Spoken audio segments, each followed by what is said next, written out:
দেখো তোমরা কিন্তু আগের দিনের ভিডিওটা দেখে জেনে গেছো আমি এখন কোথায় আছি।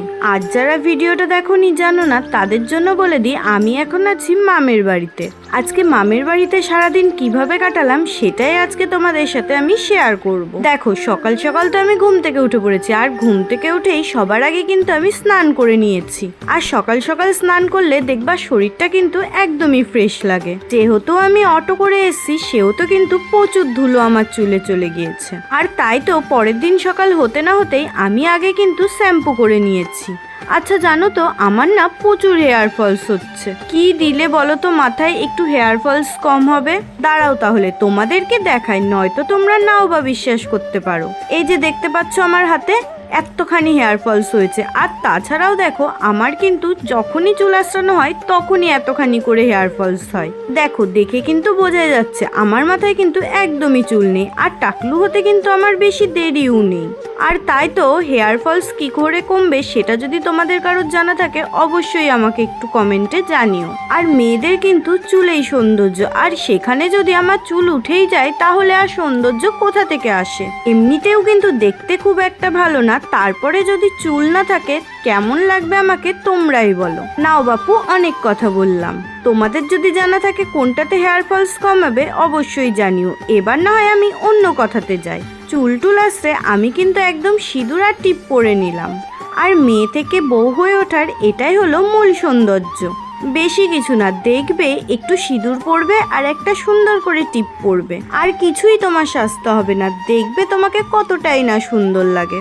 নাও চুল আসতে সিঁদুর পরে আর টিপ পরে আমি চলে আসলাম একটু ঠাকুর প্রণাম করতে। নাও বাপু এবার আমি একটু ঠাকুর প্রণাম করে নিই।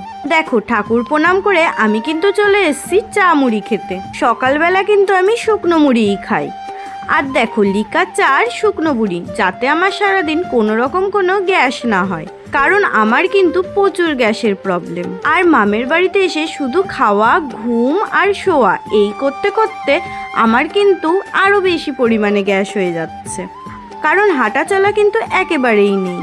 নাও চা খাওয়া তো হলো, এবার কিন্তু আমি ডাইরেক্ট সকালের খাবারে পৌঁছে গেছি। সকালে মাছ ভাত, আর দুপুরে কি খাবো সেটা কিন্তু আমি দুপুরেই দেখাবো। আর ভাত খেতে না খেতেই দেখো আমার কাছে চলে এসছে আইসক্রিম, যেটা কিন্তু আমি খুবই পছন্দ করি, আর তাই তো খুশি মনে আমি খেয়েও নিলাম। আর এরপরেই দেখো আমি কিন্তু আবার দুপুরের খাবারে পৌঁছে গেছি। সকালে খেয়েছি মাছ ভাত, আর এখন খাবো মাটন দিয়ে ভাত। আমি বরং এদিকে একটু খাওয়া দাওয়া করি, আর তোমরা এদিকে ভিডিওটা কন্টিনিউ করতে থাকো। খাওয়া দাওয়া শেষ করে আমি কিন্তু ঘরে গিয়ে একটু রেস্ট নিয়েছিলাম। আর রেস্ট নেওয়া হলো, আর আমার ভাই তখনই বলল চল দিদি আমরা একটু ঘুরে আসি। আর আমার ভাই বলেছে আমি রেডি হব না তা তো হতেই পারে না, আর তাই তো আমি রেডি হয়ে বেরিয়েও পড়েছি। এ কি দেখো দেখি ভাই আমার কোথায় আনলো ঘুরতে। ওই যে আগেই বলেছি ভাই আমার গাছপ্রেমী মানুষ, তাই তো ঘুরতে বেরিয়ে আমাদেরকে নার্সারিতে নিয়ে চলে আসলো। দেখো নার্সারি পেরিয়ে মাঠ, মাঠ পেরিয়ে কিন্তু আবারও নার্সারি। আর মাঠে এসে এত সুন্দর একটা মনোরম পরিবেশ দেখে ভিডিও না করে তো আমি থাকতেই পারলাম না। ভাই আমার এদিকে গাছ কেনাকাটি করছে, আর এইদিকে দেখো বুনু আমার ভিডিও ধরে দিচ্ছে।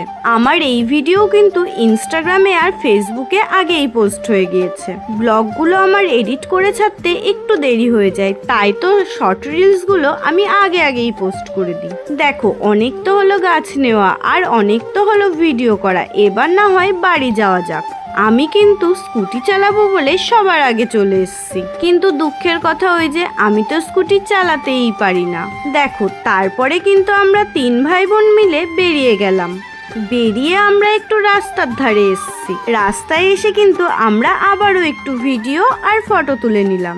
আমরা যখন ভিডিও আর ফটো তুলছি রাস্তা দিয়ে ঠিক তখনই এই ফুচকা কাকুটা যাচ্ছিল। ওই যে আমার গ্যাস হয়ে যাওয়ার ভয়ে ফুচকাটা খেতেই পারলাম না, আর এইদিকে ভাই আর বুনু ফুচকা খাক, তোমরা এদিকে ভিডিওটা